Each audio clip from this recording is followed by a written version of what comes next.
For nearly 37 years, he was the absolute authority in Iran, the architect of a shadow war across the Middle East, and one of the West's most uncompromising adversaries.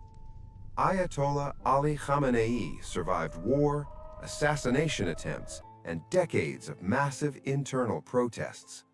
But on February 28, 2026, at the age of 86, his iron grip finally broke. Khamenei was killed in a massive, coordinated U.S.-Israeli airstrike on Tehran, ending a hugely consequential chapter in modern history. To the West, he was a ruthless dictator who plunged the region into chaos. To his loyalists, he was the supreme spiritual guide resisting global imperialism.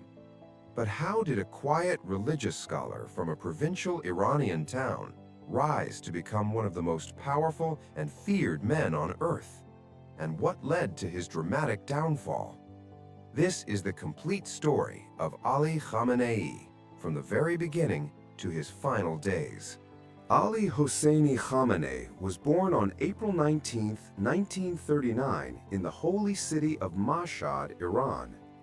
Born into a modest family of clerics, his path was decided early. By his teenage years, he was deeply immersed in Islamic theology. In 1958, Khamenei moved to the city of Qom, the center of Shia Islamic scholarship. There, he attended the classes of a charismatic and radical cleric named Ruhollah Khomeini.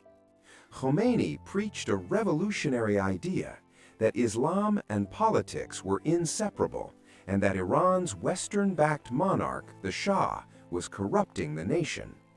Khamenei became a devoted disciple.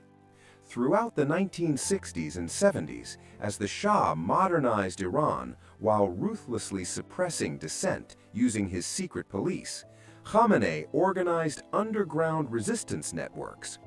He was arrested 6 times, enduring imprisonment and torture. But instead of breaking him, these experiences hardened his resolve. The quiet scholar was transforming into a hardened revolutionary. In 1979, the tide turned. Millions of Iranians took to the streets, forcing the Shah into exile. Ayatollah Khomeini returned to Iran in triumph, establishing the Islamic Republic. Khamenei, now a trusted lieutenant, was thrust into the highest echelons of power. But the new republic was immediately plunged into chaos.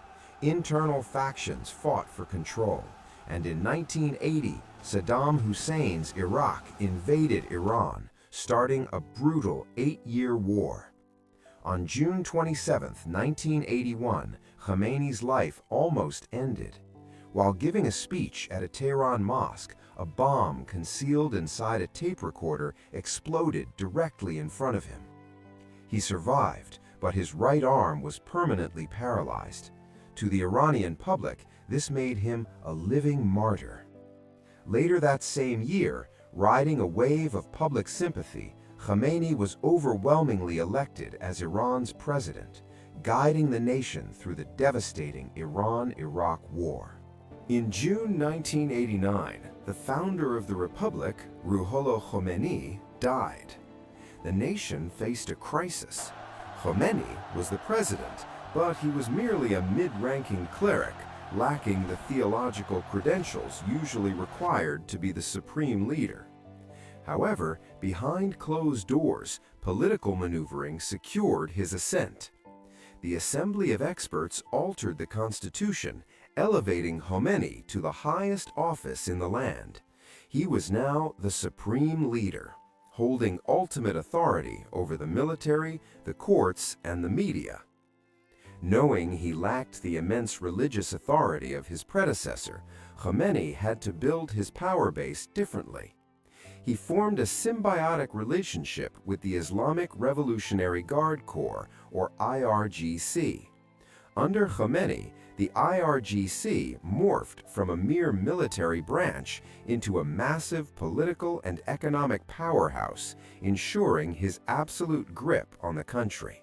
As supreme leader, Khamenei possessed a deep-seated distrust of the West.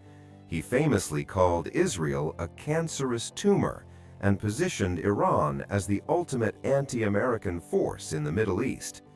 To counter Western influence, Khamenei and his generals engineered the axis of resistance. He funded, trained, and armed proxy militias across the region: Hezbollah in Lebanon, Hamas in Gaza, the Houthis in Yemen, and various militias in Iraq and Syria. This shadow network allowed Iran to project immense power without engaging in direct conventional warfare. Simultaneously, Khamenei accelerated Iran's nuclear program. While he publicly claimed the program was peaceful, the international community suspected Iran was building a bomb. This led to crippling economic sanctions that devastated the Iranian economy. Even when a nuclear deal was reached in 2015, Khamenei remained deeply skeptical. When the U.S. withdrew from the pact in 2018, his distrust of the West was entirely validated in his eyes. While Khamenei projected strength abroad, the ground beneath him at home was crumbling. Iran's young, highly educated population grew increasingly suffocated by strict social laws and a ruined economy. Khamenei responded to dissent with unflinching brutality. In 1999, he crushed student protests. In 2009, his forces violently suppressed the Green Movement following a disputed election. The turning point came in 2022 following the death of Mahsa Amini, which sparked nationwide protests led by women demanding basic freedoms. Khamenei labeled the protesters as foreign agents, and hundreds were killed. In late December 2025, economic collapse triggered another massive wave of rebellion. By 2024, the Middle East was a powder keg. Following the October 2023 attacks by Hamas, a regional war dragged Iran's proxies into a devastating conflict with Israel. Khamenei watched his axis of resistance take massive hits. Hezbollah's leadership was decimated, and his key ally in Syria, Bashar al-Assad, fell from power in late 2024. Direct confrontations between Iran and Israel escalated into the 12-day war of 2025, which saw the U.S. and Israel launch severe strikes on Iran's nuclear facilities. Ultimately, Khamenei's lifelong defiance caught up with him. On February 28, 2026, the United States and Israel launched a massive decapitating bombing campaign on Tehran. Ayatollah Ali Khomeini, alongside his top lieutenants, was killed in the strikes. He left behind a legacy defined by survival, ideological rigidity, and immense bloodshed. Ali Khamenei shaped the modern Middle East in his image, but his 36-year reign ended not in peaceful succession, but in the fires of the very conflict he spent a lifetime preparing for.